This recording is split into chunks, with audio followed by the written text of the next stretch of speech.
heart in, maybe that you had to expose some sort of talent that you have inside of you in order to accomplish. So think about that for a moment.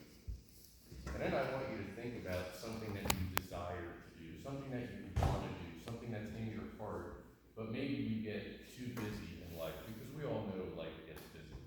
You know, maybe you have to take the kids or the grandkids to a baseball game, or maybe you got to go shopping, there's a book you want to read, but the phone rings and you forget about it, or you got to wake up early and come listen to a guy that you've never even heard of.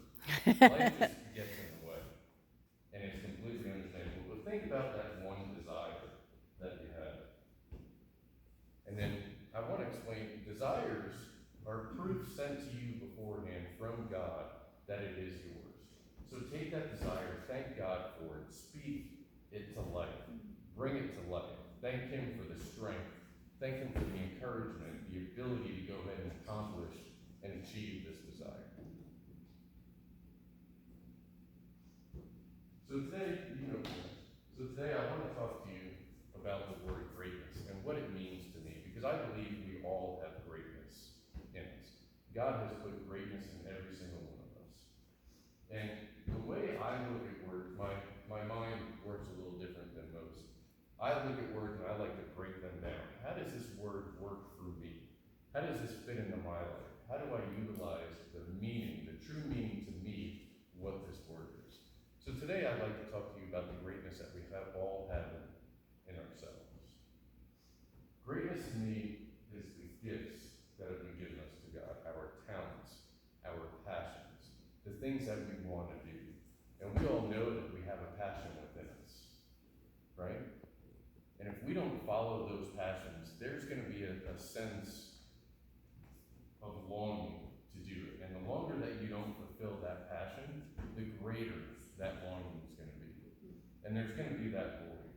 And if you don't fill that void, you're going to finance that feeling with your happiness and your joy. And you're really going to lose out on the end. And more importantly, the people around you, if you don't know your gifts and share them, the people around you are really going to miss out. So with that, it's really your responsibility to figure out what these gifts are.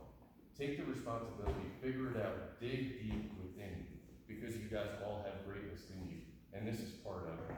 Taking the responsibility to figure out what those gifts, the talents, the passions, the abilities that He has placed inside of you to affect your life, bring you to a level of prosperity and increase, and then in turn bring the people around you. Bring them prosperity, bring them increase, bring them joy and happiness, fill them up.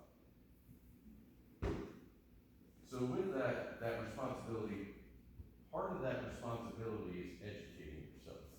Figure out what your gifts are. Take responsibility and educate yourself on them. And like I said, I think of words and acronyms. So E to me is for education.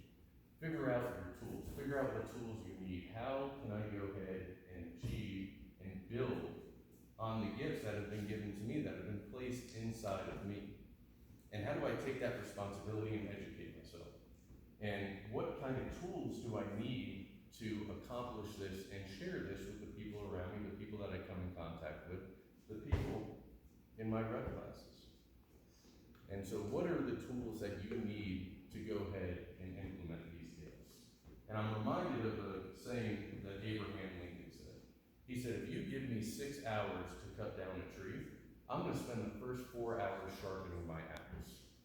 So what does that mean? He is building the tools. He is perfecting what he needs to do. He is going to be efficient at what he's doing.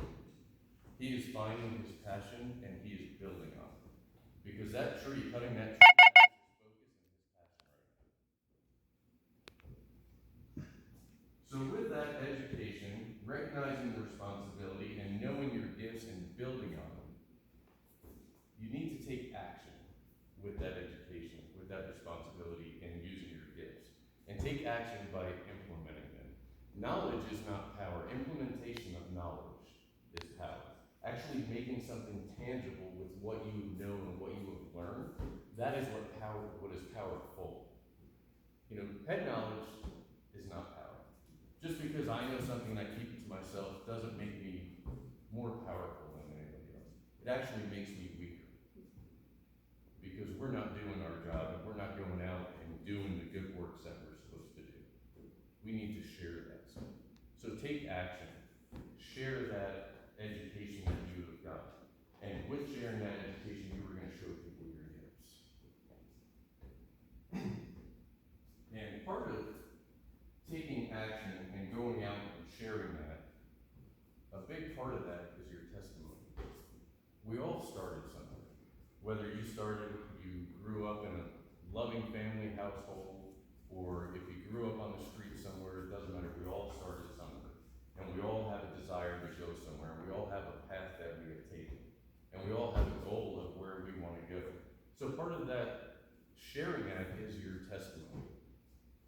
So just to give you an example, I grew up in New York. I lived in a very dysfunctional household. My father was an abusive alcoholic. As a child, me getting dragged out of bed in the middle of the night and getting kicked around was nothing out of the ordinary. I remember when I was 8 years old, my father had me under the right arm, left hand on the back of my head, and he pushed me through the wall. He broke my collarbone, dislocated my shoulder. It took 4 days for my mother to get me to the hospital or to see a doctor. My mom loved my father. She loved me, but she was disgusted by the abuse. She had MS. She battled breast cancer twice. She was in no position to leave the marriage. On July 8th, 1988, my birthday's June 2nd, so that will tell you where this is. July 8th, 1988, I was sitting at the table with my mom eating dinner. We came from humble beginnings. I was eating a bowl of rice with a little bit of milk and sugar on it and a melted slice of cheese. That was normal for us.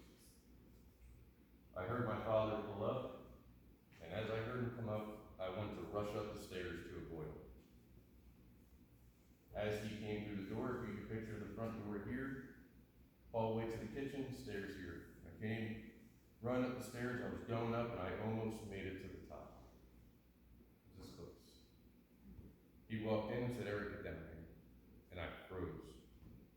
I froze in fear of what could possibly happen to me. Because it's something I knew all too well at the time.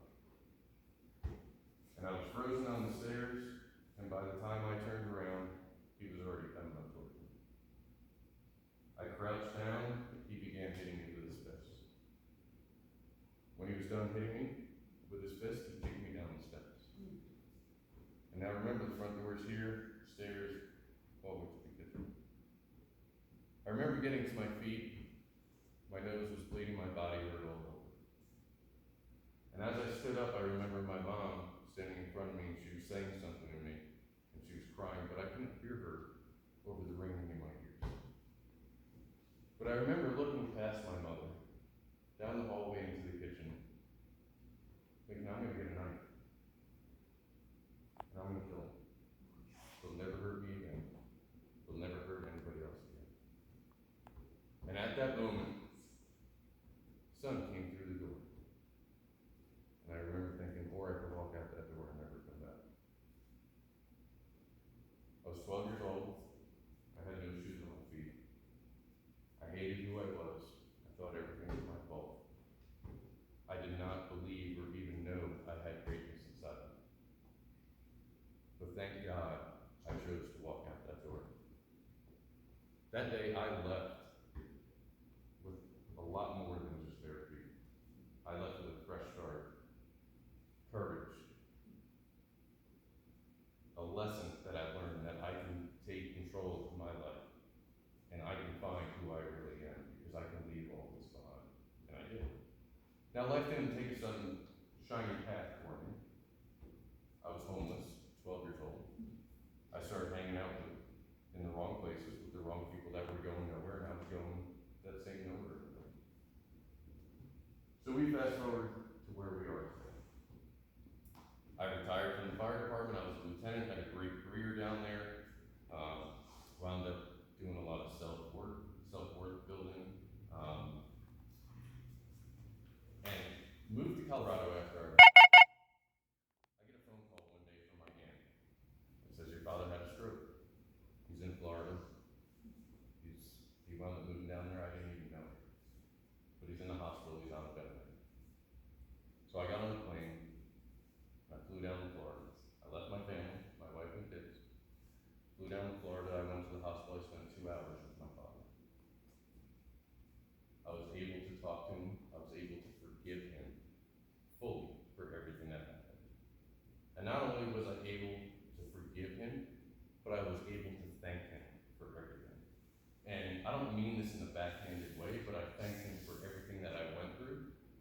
I learned a million lessons of what not to do.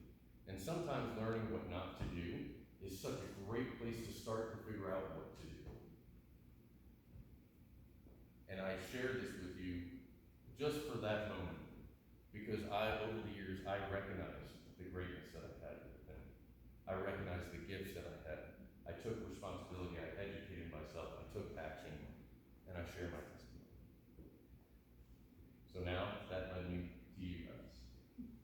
So now, with that, as you're doing this, you should never, ever settle for less than what you are today. Like this afternoon after you work out, you're going to be better than you were this morning. And then tomorrow when you work out, you're going to be better than you were today.